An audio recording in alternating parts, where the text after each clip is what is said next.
Assalamualaikum warahmatullahi wabarakatuh. Saudaraku kaum muslimin dan muslimat, saudara sebangsa dan setanah air, dimanapun Anda ada dan berada. Kali ini berjumpa kembali dengan saya, Abu Fikri, dalam rangka kebaikan, dalam rangka kebenaran, demi menuju jalan selamat, yaitu Allah dan Rasul-Nya. Saudaraku kaum muslimin dan muslimat, sebangsa dan setanah air, dimanapun Anda ada dan berada.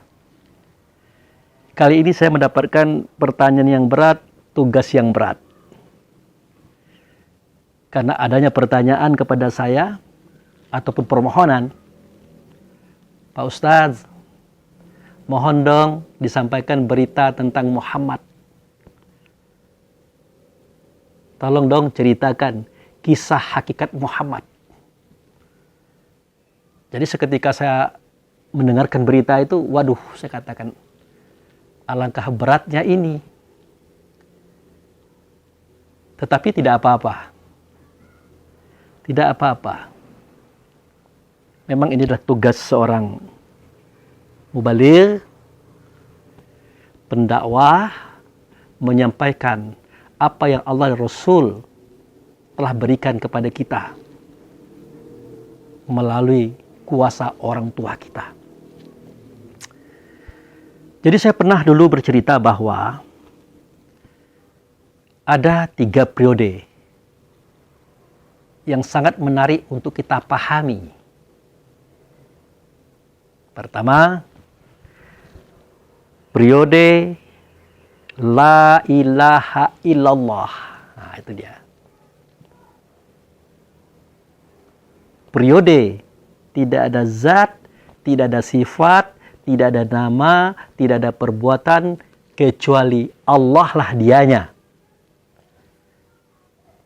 Itu periode yang pertama. Jadi Allah ini adalah bendahara tersembunyi. Dia ingin dikenal. Dia ingin diketahui keberadaannya oleh sesuatu yang lain daripadanya. Nah, bagaimana mungkin ini? Sedangkan dia adalah satu-satunya yang ada dan berada pada saat itu. Nah, oleh karena dia adalah zat, dia adalah sifat, dia adalah nama, dia adalah perbuatan, yang tidak ada semua itu kecuali dialah adanya. Tentu, dia menzohirkan sifatnya. Dia menyatakan sifatnya, yaitu hamdu. Artinya puji. Segala sesuatu yang bersifat sempurna ada di dalam puji. Sesuatu yang ada dalam puji itulah sifat. Dianya adalah sidik, amanah, tabligh, fatonah. Sidik itu artinya benar. Amanah itu artinya dapat dipercaya. Tabligh itu dia menyampaikan. Fatonah itu dia cerdik lagi bijaksana. Nah, disohirkanlah oleh Allah tadi sifatnya, yaitu hamdu atau puji tadi. Nah, kejadian ini terjadi yaitu 8.000 tahun sebelum kelahiran Adam. 8.000 tahun sebelum kelahiran Adam. Nah, sejak itu periodenya tidak lagi dikatakan periode yang pertama. Kalau periode yang pertama itu adalah La ilaha illallah. Nah, periode yang kedua ini bertambah kalimahnya. Dari La ilaha illallah, tidak ada zat, tidak ada sifat, tidak ada nama, tidak ada perbuatan, kecuali Allah lah dianya. tetapi tidak nyata dianya Allah itu. Melainkan dia nyata pada sifatnya. Namanya adalah Muhammad. Makanya periode yang kedua ini disebut periode La ilaha illallah Muhammadur Rasulullah. Maka di sini Allah tidak nyata lagi. Melainkan dia nyata pada sifatnya. Itu hamdu. Karena dia sudah nyata pada sifatnya itu hamdu atau puji, atau di dalamnya ada 4 sifat tadi, maka hamdu berubah menjadi Ahmad. Alif itu nama Allah, hamdu itu nama beliau. Puji tadi, wujud kesempurnaan tadi, wujud sifat yang 4 tadi. Makanya dia dikatakan periode yang kedua, La ilaha illallah Muhammadur Rasulullah. Semua ini Allah lakukan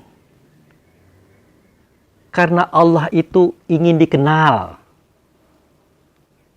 Maka dia jadikanlah makhluk. Dia ciptakanlah makhluk. Dia nyatakanlah sifatnya yang bernama hamdu tadi.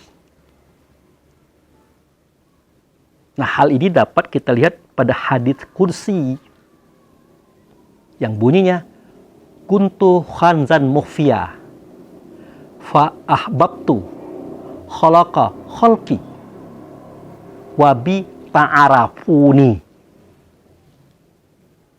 Aku adalah bendahara yang tersembunyi. Aku ingin dikenal, maka aku jadikanlah makhluk. Dengan aku. Siapa yang dengan aku? Itulah hamdu tadi. Mereka makhluk-makhluk tadi akan mengenalku. Nah, Ahmad inilah nanti yang akan memperkenalkan siapa Allah, siapa dirinya. Ahmad inilah nanti akan mengatakan kepada semua kaum, awaludin ma'rifatullah. Pertama kali beragama, kalian semuanya mengenal Allah. Tetapi tidak dapat dikenal Allah. Karena dia adalah nama zat yang maha agung, tidak nyata keberadaannya. Dia tidak berbentuk, dia tidak berupa, dia tidak bersuara, dia tidak berkata. Melainkan dia akan nyata pada sifatnya. Yang tadi dia bernama hamdu, maka sifat itu berubah nama menjadi Ahmad. Sulit menjelaskan pada waktu itu. Maka diturunkanlah volume kaji ini menjadi man arafa nafsahu faqad arafa rabbahu. Siapa yang mengenal dirinya, maka dia pasti mengenal siapa Tuhannya. Tuhan itu adalah wujud serta Allah. Tuhan besar itu adalah wujud serta Allah. Lord itu kata orang Inggris, wujud serta Allah. Dia menunjuk kepada Ahmad.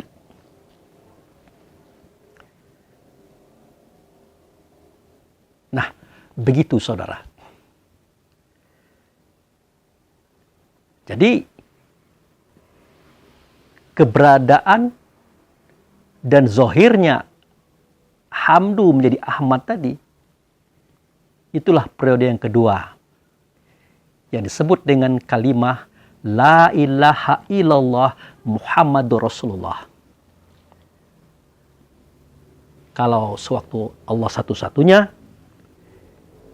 itulah periode yang kita katakan periode La ilaha illallah. Yang artinya tidak ada zat, tidak ada sifat, tidak ada nama, tidak ada perbuatan.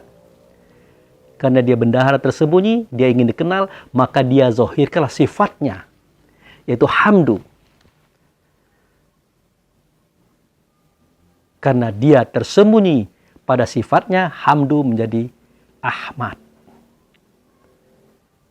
Tetapi untuk mempermudah paham, kita sebut Ahmad itu dengan kalimah Muhammad. Begitu saudara. Nah,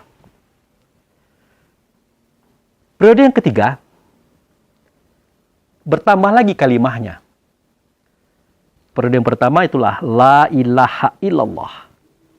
Tidak ada zat, tidak ada sifat, tidak ada nama, tidak ada perbuatan. Kecuali Allah lah dianya. Periode yang kedua, bertambah lagi kalimahnya. La ilaha illallah Muhammadur Rasulullah. Tidak adalah zat itu, tidak adalah sifat itu, tidak adalah nama itu, tidak adalah perbuatan itu, melainkan Allah lah dianya. Tetapi tidak nyata Allah, melainkan nyata adalah Muhammad. Itu periode yang kedua.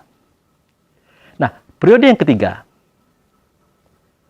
Asyhadu an la ilaha illallah wa asyhadu anna Muhammadar Rasulullah. Aku bersaksi. Tidak ada zat, tidak ada sifat, tidak ada nama, tidak ada perbuatan, kecuali Allah lah dianya. Tetapi seketika aku melihat, seketika aku mendengar, seketika aku menghadapi dia, bukan Allah yang nyata, melainkan yang nyata adalah utusannya, melainkan yang nyata adalah sifatnya, melainkan yang nyata adalah wujud sertanya. Itulah Muhammad.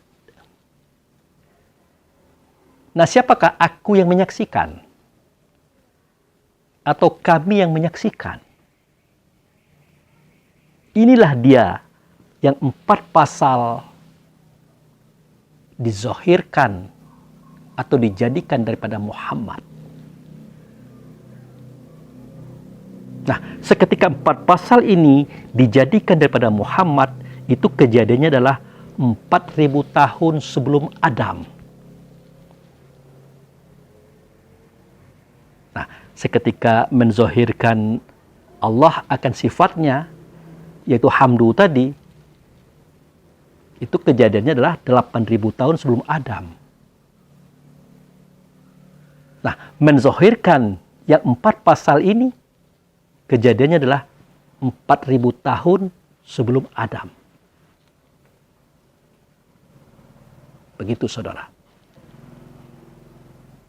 Nah, apa itu 4 pasal? Pertama, bumi yang diberkati, yaitu negeri Bakkah. Kedua, aras di bumi,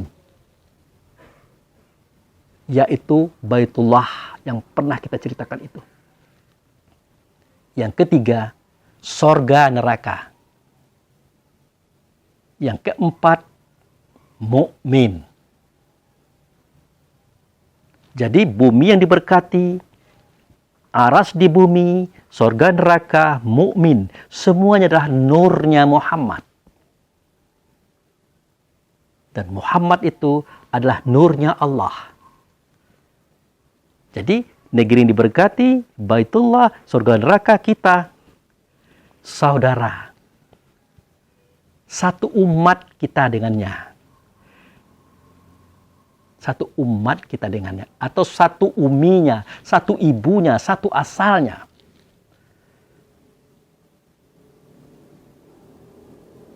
Nah, dari sinilah nanti akan tercipta sesuatu yang baru. Yang menjadi bahan pertanyaan saudaraku tadi tentang sejarah Muhammad. Nah, maka kita mulai cerita tentang Muhammad. Itu sekedar cuplikan untuk mempermudah paham kepada beberapa keterangan berikutnya. Muhammad yang pertama adalah Muhammad Rasulullah Sallallahu Alaihi Wasallam. Inilah Muhammad yang dizohirkan oleh Allah, yang dibangkitkan oleh Allah, yang berasal dia daripada sifat Allah. Kejadian itu adalah 8.000 tahun sebelum Adam. Nah, Muhammad Rasulullah Sallallahu Alaihi Wasallam ini Dialah wujud serta Allah. Tidak nyata suara, kata, dan perbuatan Allah, melainkan nyata pada beliau.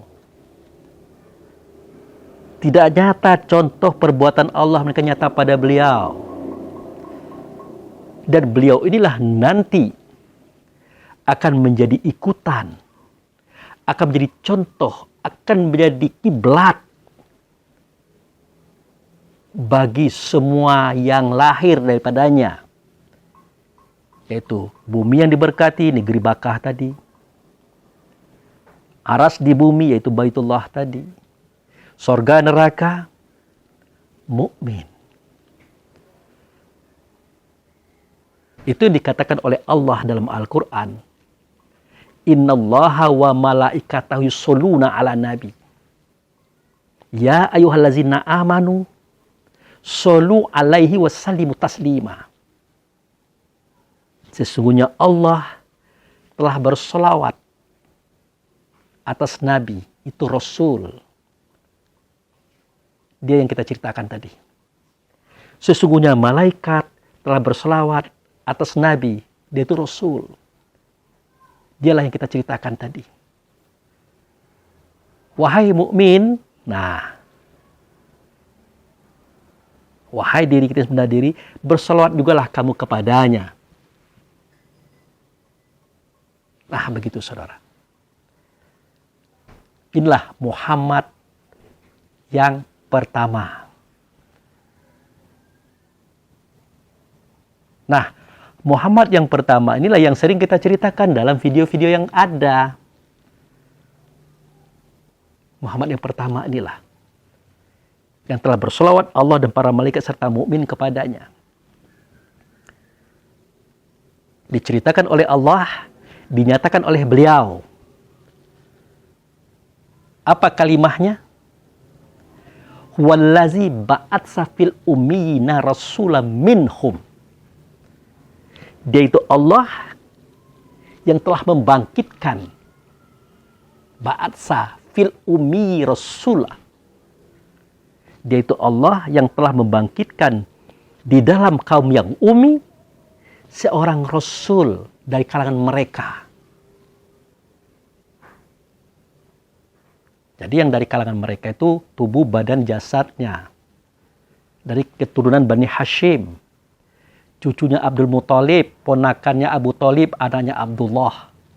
Sepupunya Ali bin Abi Thalib, itulah Muhammad bin Abdullah Al-Quraisy. Dia dibangkitkan di situ. Apa fungsinya beliau? Fungsi beliau adalah yatlu alaihim ayatihi. Fungsi beliau adalah mengajarkan cara membaca ayat-ayatnya. Jadi fungsinya adalah mengajarkan cara-cara membacakan ayat-ayatnya. Ayatnya siapa? Ya ayatnya Muhammad. Siapa ayatnya Muhammad? Itulah setiap ruh yang alam dada kita. Nah, dia mengajarkan kepada kita bagaimana cara membaca diri kita. Itu maksudnya. Yang disebut dengan kata yatlu alaihim ayatihi. Nah, Rasul yang kami bangkitkan tadi, kata Allah, yang ada dia dari kalangan mereka, tugas yang pertama baginya adalah mengajarkan kepada apa yang ada dalam dada kaum tentang cara membaca ayat-ayatnya. Ayatnya Rasul itu adalah ruh kita masing-masing. Dalam bahasa lainnya, mengajarkan kepada kita bagaimana cara membaca ayat-ayat kita. Quran yang alam dada kita. Kitab yang alam dada kita. Seperti yang pernah dahulu saya diminta oleh saudara kita untuk menyampaikan informasi bagaimana cara membaca Quran. Saya katakan insya Allah. Dan videonya sudah saya buat pada video yang sudah. Bermula dia bernama kitab. Seketika Allah dan Rasul berkata, zalikal kitab la raiba fihi hudalil muttaqin. Dia menunjuk pada dada sahabat. Yang dimaksud kitab itu adalah ruh kita, saudara. Kenapa? Karena dia menyimpan kisah awal dan akhir. Kisah zohir dan batin. Karena dia turunan daripada Muhammad itu sendiri. Maka ada kisah itu padanya. Tetapi kita lupa. Makanya dia dikatakan kitab. Itu sebabnya di dalam Al-Quran itu ada kalimat yang berbunyi wa'iz, wa'iz, wa'iz. Dan ingatlah seketika Tuhanmu berkata kepada Adam. Hei Adam. Nah, disuruh kita mengingat. Ingatlah seketika Allah berkata kepada Nuh. Hei Nuh. Ingatlah seketika Ibrahim berkata kepada ayahnya, hei ayahku. Jadi semua kejadian itu Allah perintahkan kepada kita melalui Muhammad tadi untuk mengingat.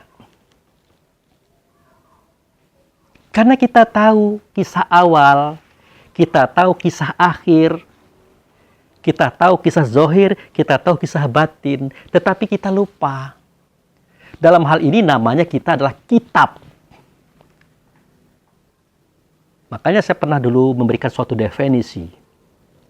Belajar adalah mengingat kembali sesuatu yang pernah kita ingat namun kita sudah lupa. Itu belajar.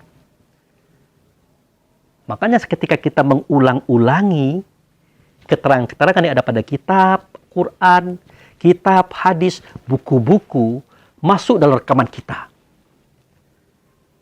Sebenarnya kita mengulangi kembali sesuatu yang pernah kita ingat tapi kita lupa. Itu sebabnya kenapa dia bisa kita ingat kembali dan dia menjadi ilmu atau paham pada kita. Ya jangankan kisah Nabi Adam sampai Nabi Isa. Pertemuan kita dengan Allah yang nyata adalah Muhammad. Itu pun terjadi. Dikatakan oleh Allah dalam Al-Quran. Coba lihat surat Al-A'raf 172. Wa iz akhaza rabbuka min bani Adam min zuhurihim zuriyatahum. Ingatlah seketika kami munculkan ruh daripada anak-anak Adam. Sebenarnya kalimat zuriyatihim itu artinya anak-anak Adam, artinya spermatozoa. Adam dari tanah, tubuh kita dari saripati tanah, itu spermatozoa. Tetapi di situ ada kalimat wa asyhadahum ala anfusahum. Dan mengingatkan kepada mereka tentang sumpah yang pernah diri mereka ucapkan. Lagi hal seperti itu, setinggi itu, kita disuruh mengingat, apalagi kisah Adam sampai Isa. Pasti kita tahu. Pasti kita mengerti. Tapi kita lupa. Bagaimana kita tahu? Bagaimana kita mengerti? Karena kita masih berada di Baitullah hakikat. Disitulah kita bisa melihat segala-galanya. Makanya dikatakan oleh Allah dalam Al-Quran, wa kadzalika ja'anakum ummatu wasatto litakunu syuhada'a 'alan nas wa yakunu rasulun 'alaikum syahida wa ma ja'alna qiblatan allati kunta 'alaiha illa lina'lama ma yatibi rasul bima yanqalib 'ala aqibai. Artinya, sesungguhnya kami jadikan kamu umat pertengahan antara tubuh, badan, jasad manusiamu dengan Rasul di tempat itu Baitullah.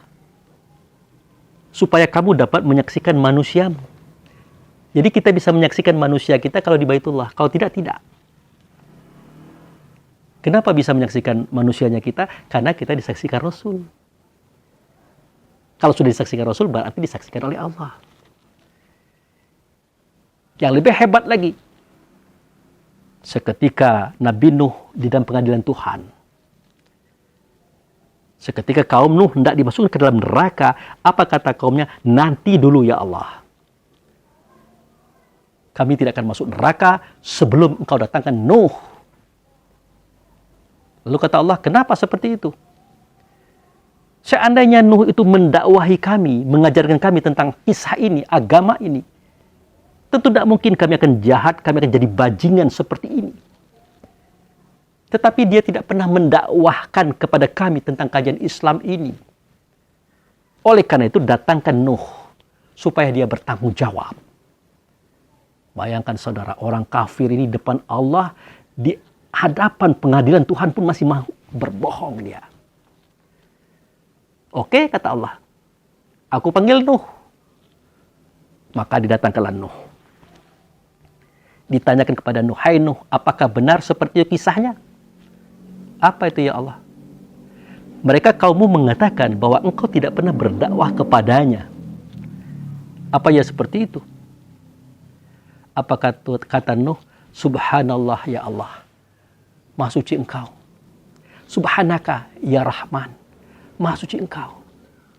850 tahun aku hidup bersama mereka. Habis waktu untuk berdakwah kepadanya. Mengajak kepada jalan Tuhan, jalan yang lurus, jalan kepada engkau dan Rasul engkau ya Rasulullah. Ya Allah, ya Rahman ya Rahim. Aku tidak berbohong. Mereka yang berbohong. Apa kata kaumnya? Tidak ada itu. Nah, kalau memang engkau berdakwah kepada kami, wahai Nuh, siapakah yang menjadi saksi atas dirimu tentang dakwah engkau kepada kami? Siapa yang menjadi saksi?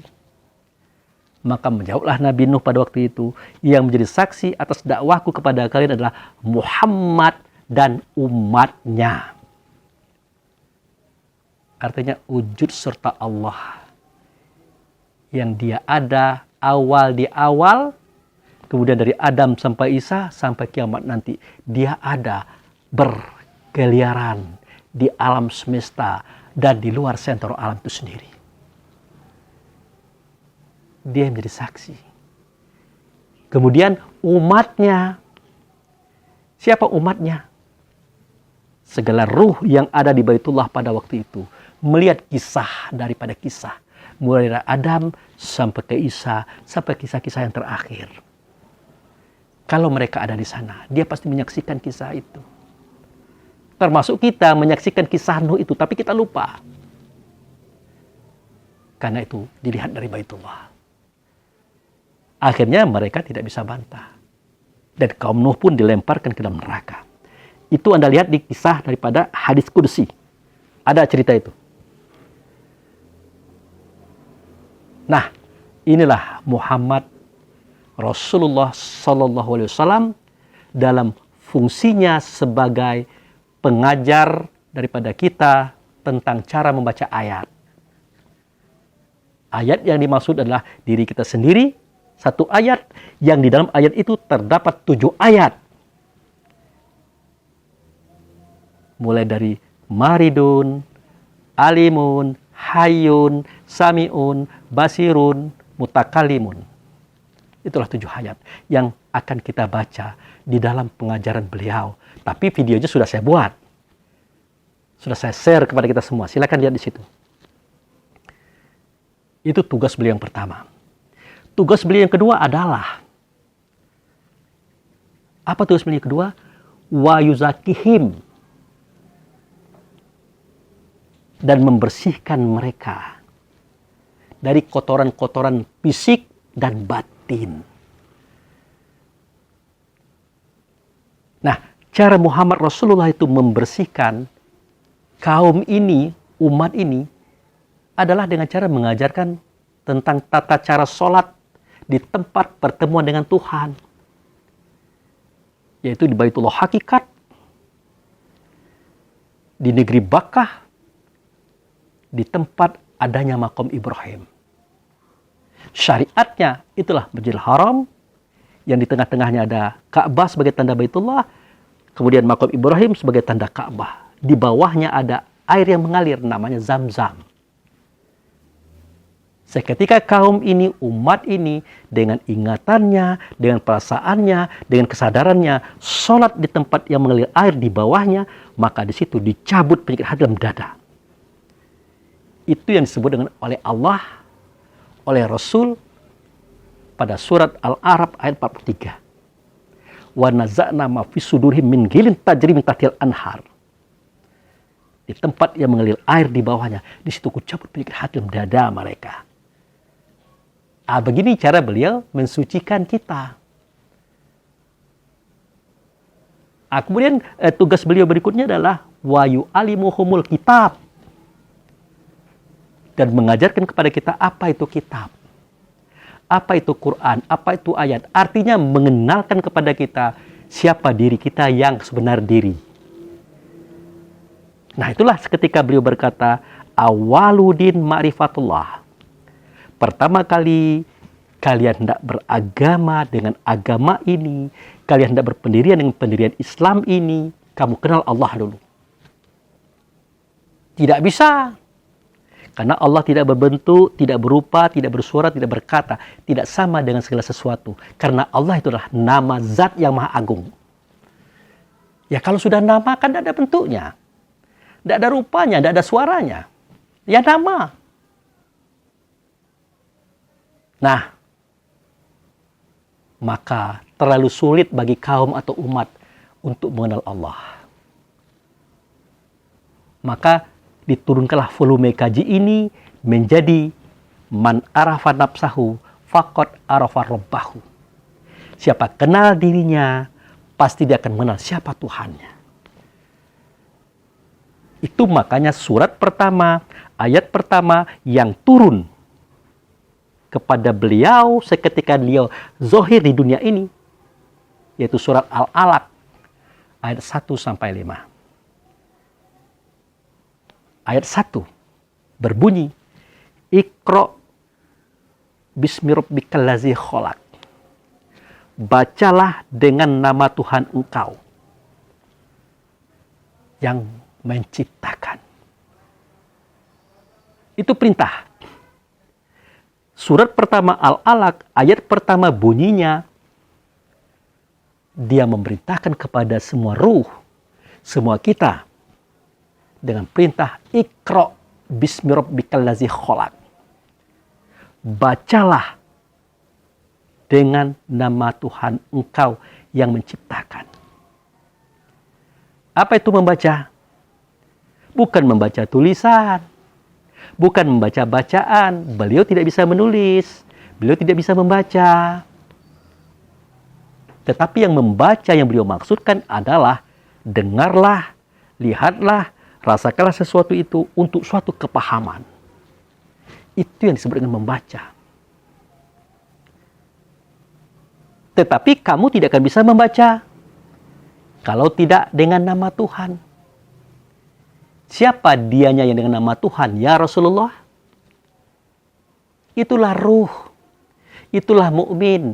Itulah diri kita yang sebenar diri. Dialah yang mendengar di telinga kita, yang melihat di mata kita, yang mencium di hidung kita, yang bersuara di lidah kita, yang merasa di hati kita, yang berpikir di otak kita, yang bergerak di tubuh kita. Dialah yang dengan nama Tuhan. Nama Tuhan yang keberapa? Nama Tuhan yang ke-7. Allah, Rahman, Rahim, Malik, Kudus, Salam, Mukmin. Itu dia. Artinya orang yang percaya kepada Tuhan. Jadi Al-Mu'min itulah nama Tuhan yang disematkan untuk semua ruh. Ruh siapa saja? Apakah dia ada dalam dada laki-laki? Apakah dia ada dalam dada perempuan? Apakah dia ada dalam dada orang Indonesia? Apakah dia ada dalam dada orang selain bangsa Indonesia? Apakah dia ada dalam dada orang Islam atau dalam dada orang-orang yang beragama lain? Semua ruh namanya satu, yaitu mukmin, yaitu orang yang percaya kepada Tuhan.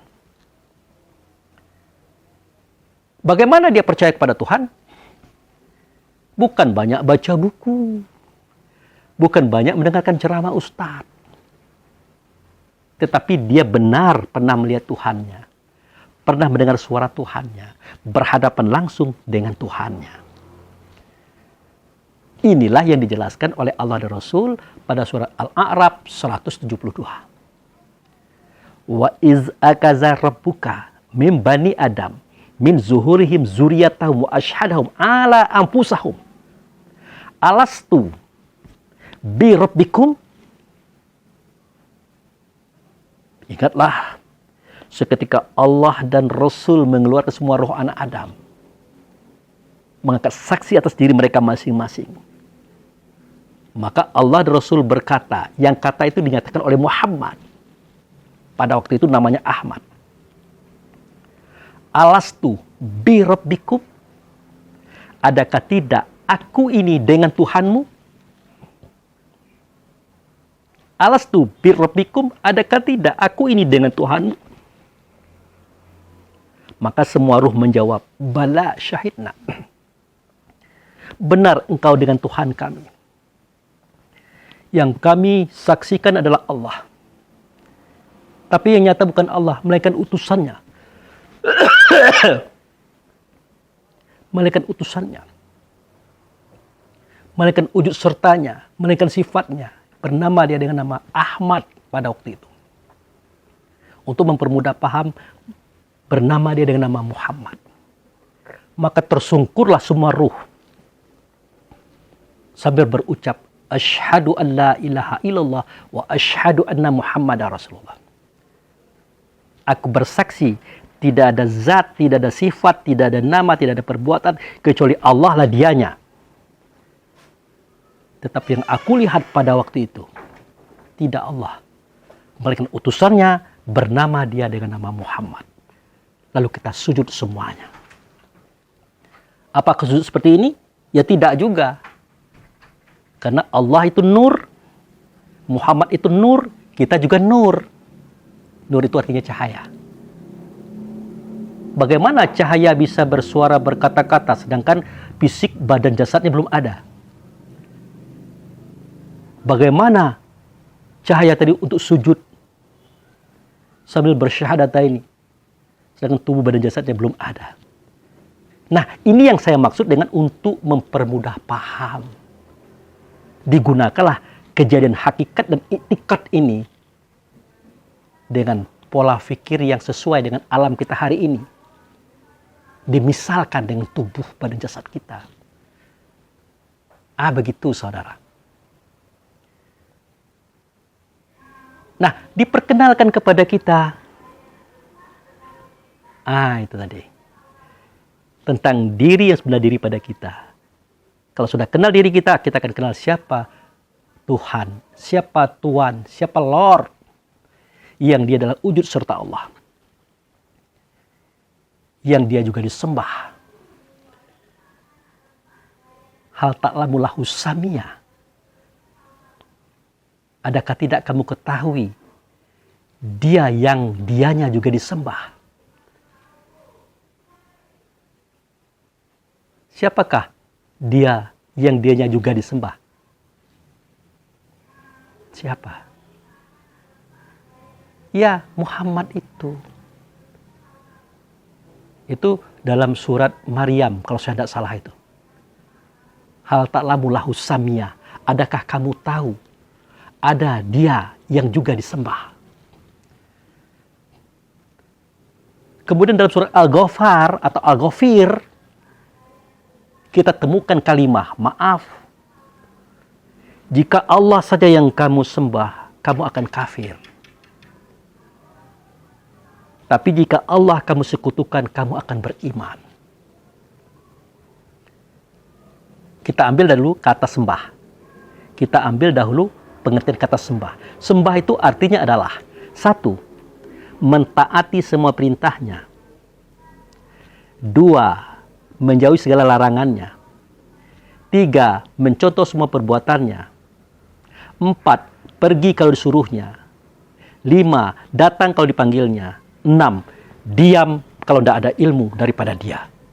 Itu yang disebut dengan sembah. Bagaimana mungkin kita akan percaya dengan perintah dan larangan Allah, seruan dan panggilan Allah, mencontoh perilaku Allah? Tidak mungkin. Itu yang disebut dengan jika Allah saja yang kamu sembah, kamu akan kafir. Tetapi jika kamu persekutukan dia dengan Muhammad, tentu kamu akan percaya. Kenapa? Suara Allah, kata Allah, perbuatan Allah tidak nyata pada Muhammad. Itu maka kita percaya, real dianya. Itu saudaraku. Jadi pengertian Allah itu tidak boleh disekutukan itu maksudnya adalah seketika kita berada di dalam sholat, seketika kita berhadapan dengan Dia, Allah itu. Nah, jika ada persekutuan, tentu Muhammadlah yang kita hadapi. Jika ada persekutuan, tentu al-ulama warasatul anbiya yang kita hadapi. Jadi persekutuan ini tidak dan tidak harus terjadi, saudaraku. Nah, dalam kehidupan sehari-hari saja, Ar-Razzaq itulah nama Allah. Tidak nyata Ar-Razzaq, maka nyata pada Muhammad. Nah, setiap hari kita menerima makanan dan minuman, kebaikan-kebaikan orang kepada kita. Adakah Allah yang nyata pada kita? Adakah Muhammad yang datang kepada kita memberikan makan minum itu? Ternyata tidak. Maka Allah dan Rasul bersekutu dengan makhluk-makhluknya untuk menyampaikan rezekinya kepada kita. Pengertian persekutuan ini, saudara, mau tak mau harus ada. Lalu apa yang dimaksud? Janganlah engkau persekutukan dia dengan yang lain. Itu Allah yang berkata kepada kita, jangan mempersekutukan Muhammad itu dengan yang lain. Itu maksudnya. Siapa itu yang lain? Yang lain itu adalah kehendak hawa nafsu dunia syaitan yang ada pada diri kita masing-masing. Itulah yang lain. Makanya dikatakan oleh Allah dan Rasul, apa arti daripada kalimat yang berbunyi tauhid keesaan Allah? Tauhid keesaan Allah nyata pada Muhammad. Tauhid itulah keesaan Allah nyata pada Muhammad. Hakikat pada kita. Muhammad itulah hakikat pada kita. Dia adalah peruduan daripada Allah. Di mana ketetapan hakikat? Dalam ingatan. Di mana tempat kita bertemu dengan Muhammad? Di tempat yang tidak mensyarikati Allah. Di mana dianya? Itulah di Baitullah hakikat. Karena itu terlalu jauh, maka jadilah Ka'bah sebagai tanda tempat pertemuan kita dengan Allah dan Rasul di tempat itu. Itu maksudnya, saudara. Maka saya katakan kajian ini berat. Jadi kemusyrikan itu tidak akan terjadi kecuali seketika kita sedang sholat di hadapan beliau. Tidak boleh masuk yang lain. Cukup beliau saja, kata Allah. Beliau mana? Muhammad itu. Kiblat itu. Jangan masuk yang lain. Kalau masuk yang lain, mendingan kamu keluar. Nanti masuk lagi, keluar, masuk lagi. Itulah sebabnya kenapa tempat itu disebut pulang pergi. Tempat pulang pergi. Makanya harus dimulai dengan takbiratul ihram. Itu hati-hati di tempat itu ya. Ditutup dengan salam. Diakhiri dengan tertib. Selalulah di tempat itu. Artinya di awal harus di tempat itu. Di akhir juga harus di tempat itu. Di antara awal dan akhir, bolehlah kita keluar masuk.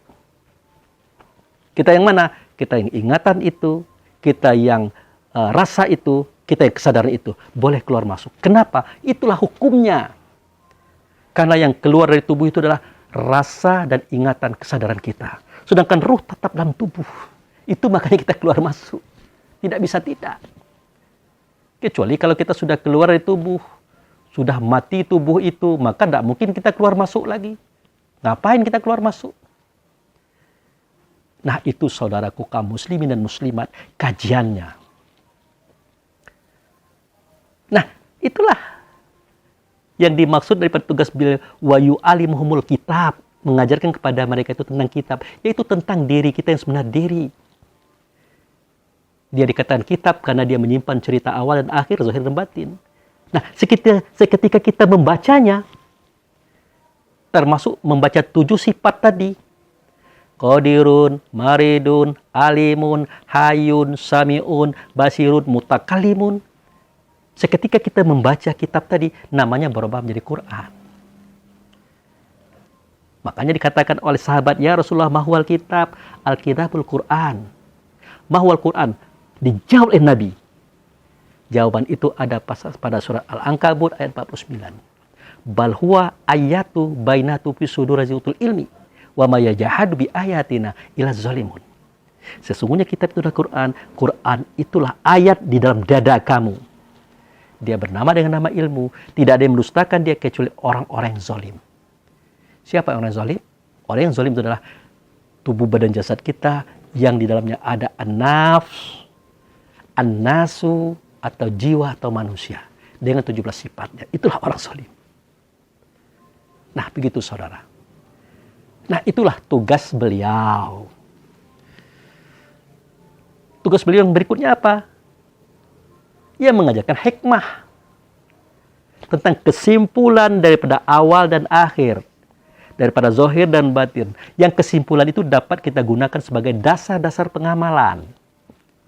Itulah yang disebut dengan pengembangan kaji.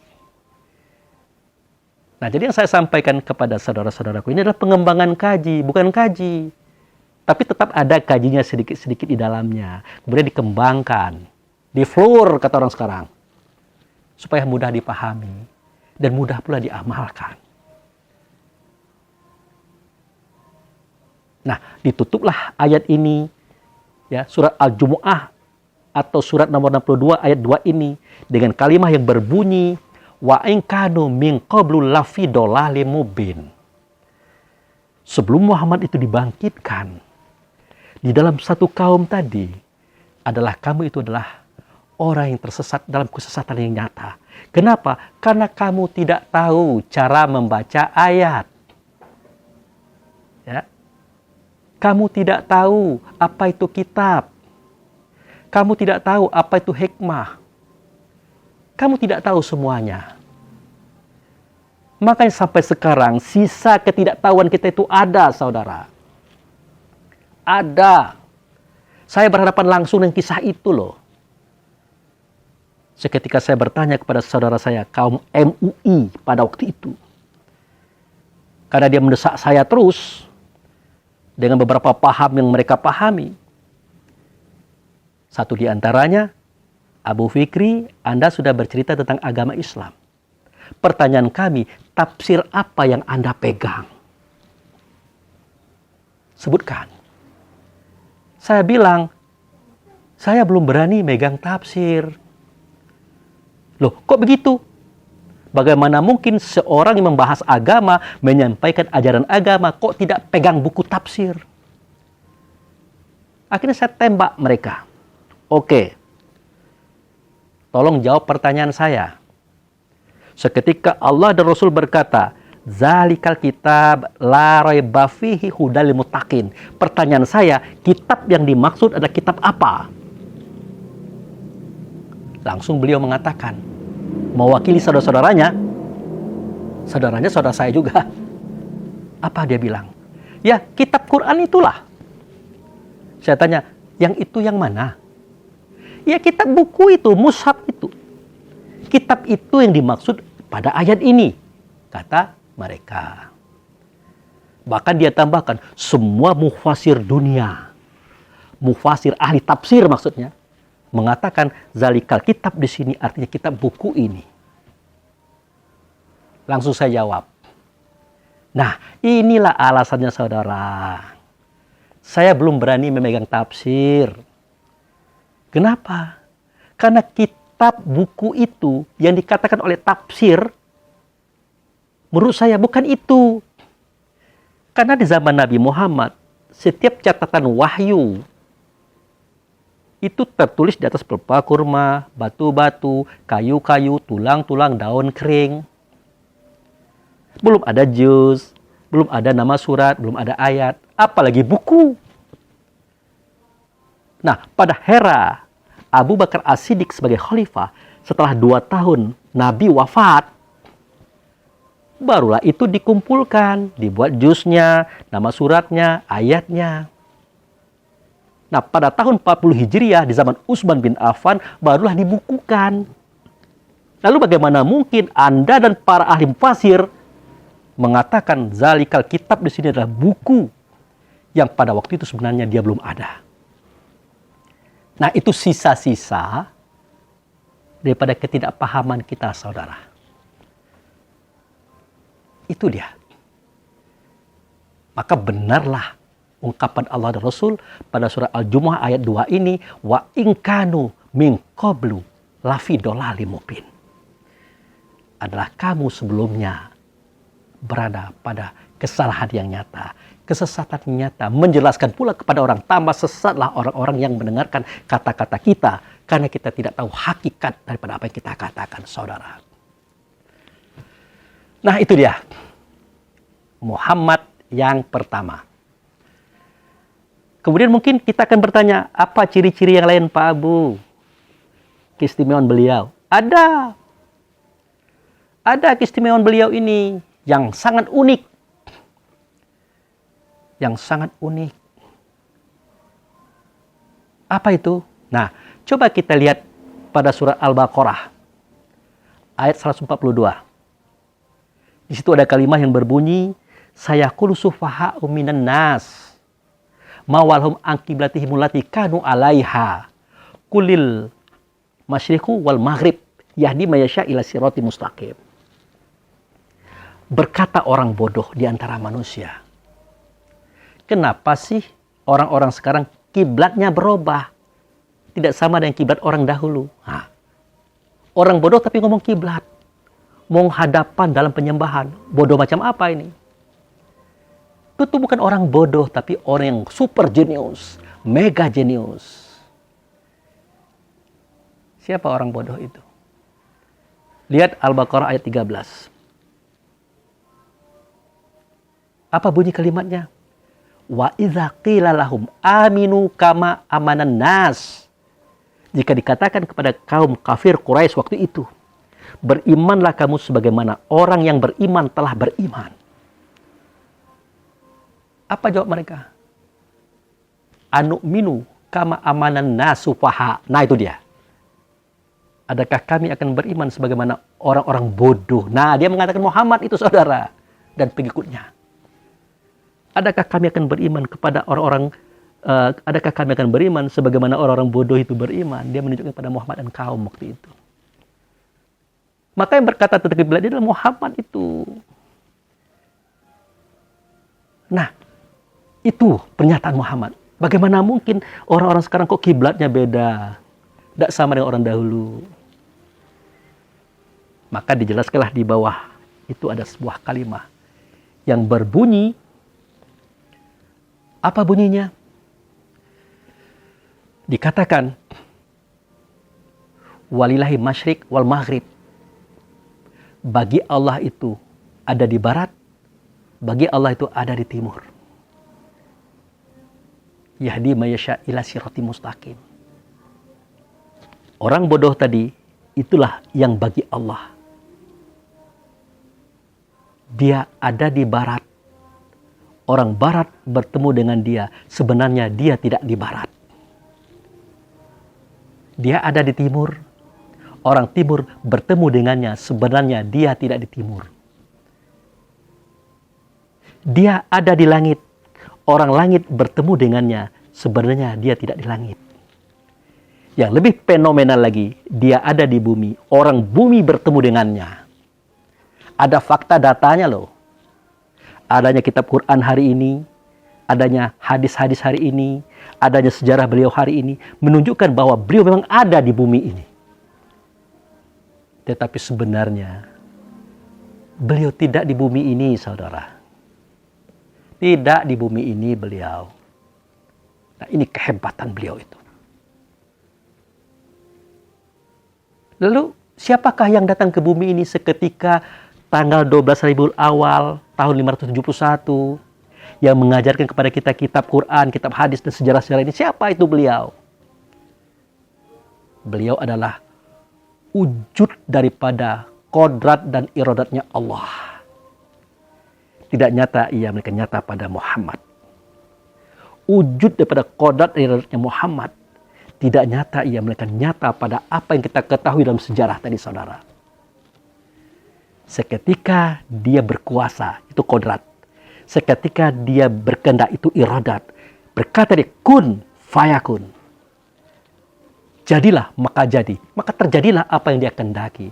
Itulah yang kita ketahui dalam hidup ini, saudara. Padahal itulah bayang-bayang beliau. Bagaimana saya akan menjelaskan kata-kata ini, saudara? Begitu beratnya. Makanya di ujung ayat tadi, yahdi mayasya ila sirati mustaqim. Kami akan tunjukkan mereka-mereka itu tentang kisah ini. Tetapi bagi mereka yang kami kehendaki. Bagi kita yang belum bisa menerimanya, tidak apa-apa. Jangan kita saling menyalahkan. Makanya dalam kisah Isra wal Mi'raj, diceritakan oleh orang tua kita bahwasanya sebelum Isra wal Mi'raj itu terjadi, apa yang terjadi? Istri Nabi Ummu Hani berkata, pada malam itu, junjunganku Muhammad Rasulullah SAW ada di sisiku. Dia tidak kemana-mana. Berkata istrinya yang lain, juga begitu. Nah, berkata mama dan sepupunya Ja'far. Mama itu artinya Faman, Hamzah. Dan sepupunya Ja'far. Apa kata beliau-beliau itu? Muhammad pada malam itu ada bersama kami di sisi Zamzam, di sisi Ka'bah. Kami ada di situ. Jadi dicerita ini aja dalam satu waktu dia ada di 3 tempat, saudara. Pada Hamzah dan Ja'far, pada istrinya Ummu Hani dan istri yang lain. Dia ada di 3 tempat. Mau bilang apa kita? Dia menunjukkan kebesarannya kepada kita, saudara. Biar kita mudah memahami ungkapan walillahi masyriqu wal maghrib tadi. Nah, yang lebih ekstrim lagi, dia sudah ada di zaman Nabi Adam sampai Nabi Isa. Dia sudah bertemu dengan Nabi Musa di era Nabi Musa. Ingat kisah seketika Musa berjalan bersama istrinya di suatu padang. Ya. Kemudian Musa berkata kepada istrinya, apa kata Musa? Dek, adakah engkau melihat api di sana? Ada, bang. Nah, kalau ada kamu tunggu di sini. Nah, waktu itu hendak menjelang malam. Agar aku ambil api itu, aku jadikan tempat berdiam, dan kita jadikan itu sebagai obor, suluh. Nah, berjalanlah Musa ke arah api itu. Tiba-tiba Musa tidak melihat api, melainkan sumber api. Kemudian dekat lagi, Musa tidak melihat sumber api, melainkan pohon. Tempat Musa bermunajat. Itu tempat tetap kejadian itu, saudara. Di tempat Ka'bah hari ini. Itu dianya. Pohon tempat Musa bermunajat. Setentang Ka'bah hari ini, saudara. Kemudian Musa dekat lagi. Ternyata Musa tidak lagi melihat pohon, melainkan wujud sertanya. Dan wujud itu bertanya kepada Musa, hai Musa, tahukah engkau di manakah engkau sekarang berada? Karena Musa itu orang yang tawadu, dia berkata, aku tidak tahu. Maka sosok tadi berkata, sesungguhnya engkau sudah berada di lembah tua. Tua itu artinya lembah terdahulu, lembah awal. Itulah negeri Bakkah. Padanya ada Baitullah Hakikat. Ternyata Musa sudah masuk ke dimensi lain, saudara, yaitu Baitullah Hakikat. Tetap di dalam Ka'bah itulah. Setentang Ka'bah itulah posisinya. Nah, disitulah sosok tadi berkata, Innani anallah la ilaha illa ana fa'budini wa aqimis shalah li zikri. Nah, sebelum beliau mengatakan kata itu, Musa disuruh membuka terompah dulu. Terompah itu tempat berpijaknya kaki, tempat Musa berpendirian, artinya pengetahuan. Kamu kosongkan gelas dulu. Karena aku tidak menjadikan kau utusanku. Maka dengarkanlah. Sesungguhnya aku ini adalah Allah. Tidak ada Tuhan selain aku. Benarkah dia Allah? Tidak mungkin. Allah kan nama. Tidak berbentuk, tidak berupa, tidak bersuara, tidak berkata. Tapi itu sosok nyata. Bersuara, berkata lagi. Lalu apa maksudnya? Maksudnya adalah sesungguhnya aku adalah wujud serta Allah. Maka sembahyanglah kepadaku. Artinya ada yang engkau persembahkan kepadaku. Rukun 913 disingkat inna sholati wa nusuki wa mahya wa mamati. Di tempat itu bersama aku. Di mana di tempat itu? Di tempat kamu sholat berhubungan dengan aku. Makanya kalimat berikutnya, wa aqimi sholah di zikri. Dirikanlah sholat untuk mengingat aku. Artinya sholat itu adalah mengingat dengan ingatan, saudara. Dirikanlah hubungan dengan aku, yaitu dengan ingatan. Siapa sosok itu? Sosok itu adalah tauhid keesaan Allah nyata pada Muhammad. Nah, itu dia. Hakikat pada kita yang mana? Dari Adam sampai Isa sampai sekarang. Hakikat kita adalah kepada Muhammad. Iktikat kita adalah kepada Allah. Di mana itu? Di tempat yang tidak mensyarikati Allah. Itulah Baitullah, hakikat. Yang waktu itu Musa sudah masuk ke situ kembali.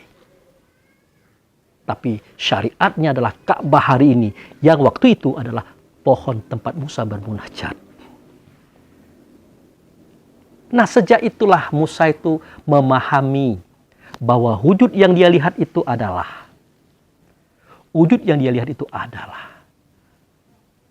bukan Muhammad, tetapi tubuhnya Muhammad yang biasa dia sebut dengan Nabil Umi, pembawa Rasul. Dalam tubuh itu ada Rasul. Dia adalah fisik, dia buta, tuli, bisu. Kalau tidak ada ruh di dalamnya, dia tidak punya apa-apa. Itulah tubuh dan jasad yang dia lihat. Dan Musa tahu persis di dalamnya itu adalah Muhammad, wujud serta Allah. Sudah selesai persoalannya. Makanya pada surat Al-A'raf ayat 158, setelah Musa mengalami gempa bumi dan minta ampun kepada Allah, sampai Allah berkata, itu kejadiannya pada surat Al-A'raf 157. Apa kata Musa? Ya Allah, jika engkau hendak membinasakan kami, tentulah kemarin. Janganlah engkau binasakan kami gara-gara orang bodoh tadi yang menyembah anak sapi. Ampunkanlah kami, maafkanlah kami. Apa kata Allah? Ampunanku, maafku, ridhoku hanya bagi mereka yang mendirikan sholat, yang berzakat, yang beriman kepadaku dan kepada Rasul Nabil Umi. Kenapa Allah berkatakan Rasul, tapi yang nyatalah Nabil Umi? Itulah fisik yang pernah dilihat oleh Musa. Nah, pada ayat 158 pada surat Al-A'raf ini, kita dengarkan pula Musa berkata kepada semua manusia sebenarnya. Terutama manusia yang hadir di hadapannya, yaitu Bani Israel. Apa kata Musa? Kata Musa adalah, Kul. Ini perintah Allah melalui Muhammad kepada Musa. Ingat, Kul di sini bukan Muhammad loh. Ini kata Allah kepada Musa melalui Muhammad. Kul, katakan hai Musa. Jelaskan hai Musa. Nyatakan hai Musa kisah ini. Kisah apa? Nah, dengarkan kalimatnya saudara. Apa bunyinya? Kul, ya ayuhan nas, inni rasulullahi ilaikum. Wahai manusia. Waktu itu Musa menghadapi manusia. Yang dalam manusia itu adalah ruhnya kaumnya. Sesungguhnya aku ini adalah utusannya Allah kepada kalian. Utusan Muhammad kepada kalian. Karena waktu itu bukan Allah yang kulihat, tapi Muhammad wujud sertanya. Tentu namanya bukan Muhammad waktu itu. Nah itu. Lalu siapa namanya? Ya sesuai dengan bahasanya Musa. Muhammad kan itu bahasa Arab. Kalau bahasa Mesir apa Muhammad? Bahasa Ibrani apa Muhammad? Bahasa Babilonia apa Muhammad? Jadi sesuai dengan bahasa Musa pada waktu itu. Wahai manusia, aku adalah utusan Allah kepada kamu semuanya. Ini kata Musa kepada kaum Bani Israel. Apa kelanjutan ayatnya? Allazi lahu mulku samawati wal ard. Allah itu padanya ada raja penguasa langit dan bumi. Allah itu adalah zat, padanya itu Muhammad, penguasa langit dan bumi. La ilaha illahua. Tidaklah ada Tuhan itu, dia itu yang Tuhan. Jadi Musa mengerti kalimat ini, saudara. Kalau dalam Al-Quran, kalimat itu ada pada ayat kursi. Allahu la ilaha illa. Allah itu tidak Tuhan. Illa kecuali huwa. Dia itu Tuhan. Siapa dia? Al-Hayyu Al-Qayyum. Yang hidup dan yang berdiri. Kalau Allah tidak hidup, melainkan menghidupkan. Kalau Allah tidak berdiri, melainkan mendirikan. Yang dimaksud itu adalah Muhammad. Nah, pada ayat itu dikatakan man zalazi yasfa'u indahu illa biizni. Padanya ada syafaat, tidak akan diturunkannya kecuali dengan apa yang dia izinkan. Yang punya syafaat ternyata beliau. Yang mengobati kita ternyata beliau. Makanya kita berkata bersyafaatlah kepada beliau biar dapat syafaat. Itu kan jelas. Nah, pada surat Al-A'raf ayat 158 ini berbunyi lagi kalimatnya. La ilaha illahua. Yuhyi wa yumitu. Tidak adalah Tuhan itu kecuali dia. Siapa? Dia yang hidup, dia yang berdiri. Dia menunjuk kepada Muhammad, saudara. Selanjutnya apa?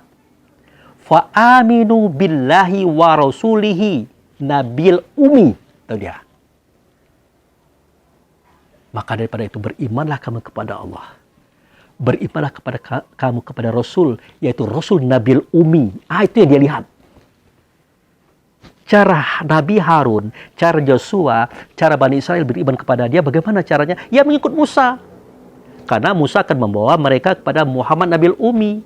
Muhammad Nabil Umi akan membawa mereka kepada Allah. Sebenarnya bertemu dengan Muhammad Nabil Umi berarti sudah bertemu dengan Allah. Walaupun Allah bukan Muhammad, Muhammad bukan Allah. Itu kisahnya. Sudah terjadi pada Musa, saudaraku. Nah, allazi yu'minu billahi wa kalimatihi wa tabi'uhu la'allakum tahtadun. Nah, Muhammad juga dia beriman kepada kalimatnya. Muhammad juga dia beriman kepada kalimatnya Allah. Apa itu kalimatnya Allah? Katanya Allah. Katanya Allah. Di mana katanya Allah nyata? Pada Muhammad itu artinya Allah percaya kepada Muhammad, Muhammad percaya pada Allah. Muhammad percaya pada dirinya bahwa dia wujud serta Allah. Maka ikutilah dia. Ini Musa berkata pada kami, ikutilah dia. Mudah-mudahan kamu mendapat petunjuk, saudaraku, kata Musa. Bagaimana cara mengikut dia? Ya ikut aku. Karena aku pasti membawa kamu kepada dia. Dan dia pasti membawa kamu kepada Allah. Sebenarnya bertemu dia sudah cukup. Artinya sama bertemu dengan Allah. Nah itu nanti di akhirat, saudaraku. Semua nabi-nabi akan membawa kaumnya kepada Muhammad. Untuk dipertanggungjawabkan. Makanya Yahudi akhir kalamnya amin. Nasrani akhir kalamnya amin. Dan banyak agama-agama lain akhir kalamnya amin. Islam pun akhir kalamnya amin. Alif itu Allah, mim itulah Muhammad. Intinya, semua Rasul, semua Nabi, semua wali membawa kaumnya kepada amin.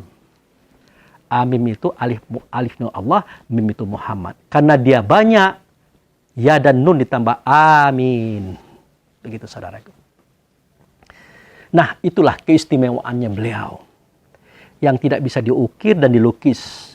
Ini hanya suara dan kata saya. Sebenarnya lebih dalam lagi. Kalau yang menguraikan itu adalah orang yang lebih banyak tahu daripada saya. Nah, mungkin itu saja dulu tentang cerita Muhammad ini. Ya kita ceritakan dulu Muhammad yang pertama. Nah, Muhammad yang kedua, Muhammad yang ketiga yaitu Muhammad abdi Rasulillahi sallallahu alaihi wasallam. Itu Muhammad yang kedua. Itu adalah ruh kita. Muhammad yang ketiga, Muhammad Nabil Ummi. Itulah badan jasad yang di dalamnya ada kita. Kita yang mana? Kita ruh. Ruh yang mana? Ruh yang bersifat yang sifat yang empat. Kalau ruh itu tidak bersifat yang sifat yang empat, maka tubuhnya tidak bisa dikatakan Muhammad Nabil Ummi. Tapi kalau ruh itu bersifat dengan sifat sidik, amanat, tapi fatona, maka tubuhnya bisa dikatakan Muhammad Nabil Ummi. Jadi kesimpulannya adalah Muhammad yang pertama adalah Muhammad Rasulullah Sallallahu Alaihi Wasallam. Muhammad yang telah bersolawat Allah dan malaikat serta mukmin kepadanya. Itu Muhammad yang pertama. Muhammad yang kedua adalah Muhammad Abdi Rasul. Nah itu dia. Muhammad Abdi Rasul. Siapa dia? Itulah ruh. Itulah kita. Makanya dalam rukun Islam itu iman kami kepada Rasul-Rasul. Iman kami kepada Rasul-Rasul. Artinya iman kami kepada utusan daripada utusan.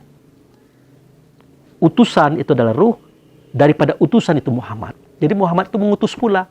Dia adalah ruh. Makanya kalau mau beriman kepada Allah, tidak bisa. Allah tidak nyata pada kita. Beriman kepada Rasul pun tidak bisa. Karena sudah jauh kurunnya kita dengan dia. Makanya dia berkata, Allah dan Rasul itu berkata. Apa bunyi katanya? Lihat pada surah Al-Baqarah. Ayat 42 kalau saya tidak salah. Wa aminu bima anzaltu fikum musaddiqan lima ma'akum wala takunu awalan kafirun bih.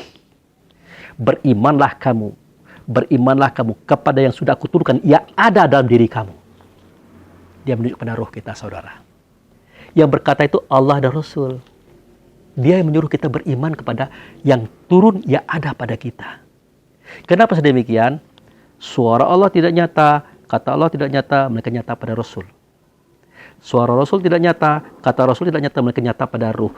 Disitulah kita mendengarkan suara Allah dan Rasul, saudara. Makanya kita diperintahkan beriman kepadanya.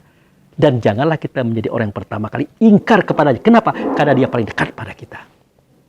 Baik, itu saja dulu saudaraku. Karena hari sudah sore, insya Allah nanti kita sambung lagi pada session kedua daripada kisah Muhammad ini. Demikian, terima kasih. Wabillahi taufiq wal hidayah. Assalamualaikum warahmatullahi wabarakatuh.